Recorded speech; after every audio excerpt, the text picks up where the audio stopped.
So, the first question I want to address in this webinar is, what is stress? We have this concept of stress, and it really hides, it obfuscates what's actually going on. It's kind of like saying, I'm sick. When you say I'm sick, you actually are an opening for disease to come because it'll be looking for a place to land. It's very different than naming the symptoms. I have a sore throat. I have swollen lips. I have some kind of rash on my lips. I have cancer. Whatever those things are, that's being specific. And it's the same thing with this word we call stress. I'm so stressed. How many people have you heard, or have you heard yourself saying, I'm so stressed, I'm so stressed? And it's really hiding what's really going on, because when we're saying we're stressed, we're saying something is too much. Something is too much. And in order to begin to work with the issue of stress, we want to know, well, what is it that's too much? What is it? Stress, from our definition of stress in this course, is our personal and professional capacity. We're saying that our personal and professional capacity is inadequate to meet the level of challenges that arise from our commitments. In other words, it's a lack of capacity.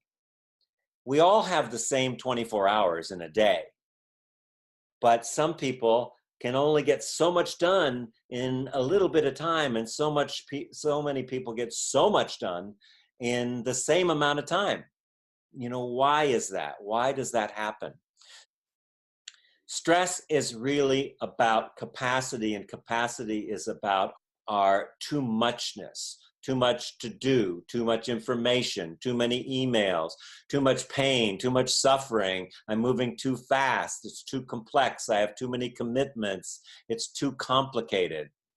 So when we're talking about this issue, we have to begin to look at our capacity.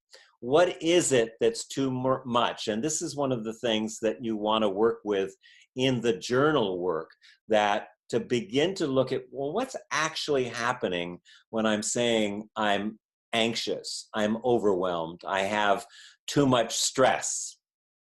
What is it that I feel in my body? What are the emotions that I'm experiencing? What are the thoughts that I'm having?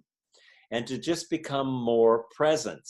The reason we work a lot with mindfulness and meditation is to become more present, so we can create a larger field, a larger capacity to be in the world. And to begin to notice the repetitive actions that occur when we get stressed. How do I act when I'm feeling stressed? What's the repetitive behavior? There's a great story that Suzuki Roshi used to tell. I remember this from back in the 60s, actually. And there was this Zen master named Nanin, and he lived in the Meiji area at the turn of the 20th century, 1800s. And he was visited by this university professor who wanted to know about Zen. And the university professor comes, and of course the Japanese Zen master invites him in and says, would you like some tea? And he says, oh yeah, I'd like some tea. And so he sits down, and the Zen master, he has the cup, and the Zen master starts pouring the tea in the cup. And pretty soon the teacup's getting very close to the top, and the professor's getting a little nervous about it, and he's moving his cup over, and pretty soon it's running over the side of the cup, and then the saucer is filling up, and he says, stop, can't you see? The cup is full. And the Zen master says, yes, how can I show you Zen unless first you have an empty cup? And so what we're looking for here is to create empty cups where we really can expand our capacity. And that's what reducing stress is really about for us, that idea. So it's reducing, it's expanding our ability to deal with greater emotion, greater mental, greater physical capacity, so that we can meet our commitments and to meet the challenges we have in our personal life and in our work life. One of the ways you could look at this course is that we're going to be exploring our I-hood, our identity, our who we think we are that's behind the I am this. Who are you? Oh, I'm a teacher. Oh, who are you? I'm a student. Oh, who are you? I'm a housewife. I'm a mother. I'm all these ways that we have our identity.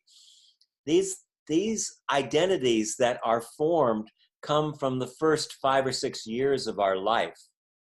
And they're primarily given to us by our culture, by our familial patterns, by our ancestral patterns. And one of the biggest things that they're formed by is trauma. We all have early trauma. And it's now we're dealing with cultural trauma. Cultural trauma comes from like slavery or genocide or these kinds of things. So we have a global culture of trauma right now. People are traumatized. We are traumatized. What is trauma? Trauma, another way, for those of you who studied shamanism with me, know that that's a form of soul loss, happens from trauma.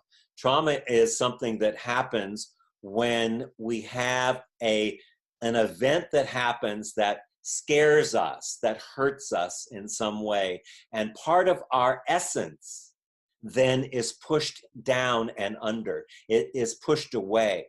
So it results in these patterns of how we deal.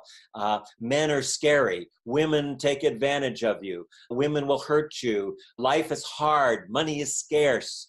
All of these things, many of them, most of them that are repetitive patterns, start with some kind of trauma, which is totally appropriate for being a 4-year-old and somebody yells at you and shutting down to protect your tender identity, your inner tenderness, right? So these things are totally appropriate to suppress our joy, to suppress our ability to relate without being afraid to others. All of these things that happen in these first years of our life that formed our identity were totally appropriate. Now, at 20 or 30 or 40 or 50 or 60, they're not so appropriate. But they're patterns that are invisible to us. They are locked into our identity.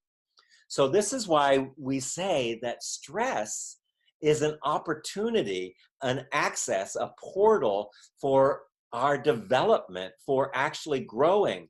So when we get stressed, if we can hold it, while this is a really good thing. This is an opportunity for me to become more mindful so that we realize that our identity is not fixed. And it really is not fixed. I mean, it's so not fixed that the latest findings in science and epigenetics are showing that we can even change our genes. Our genes are not determining our life. It's at that very microscopic level that we find that we can create new neural pathways, that we can change our genes, that we could heal. But just basic patterns like we have around relationships or money or different fear patterns, we can also do that. And stress is an access to that. And so we move from this fixed identity, which is why we do the meditation and the mindfulness work. We move from a fixed sense of I, a self-centric view of the world. In other words, self-centric view of the world. I'm over here and the world is out there, and that's really the world.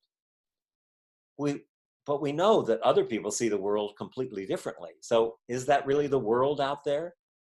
It's only a reflection of the identity and the beliefs that we have shaped through our developmental period. Some of them are ancestral and have been handed down.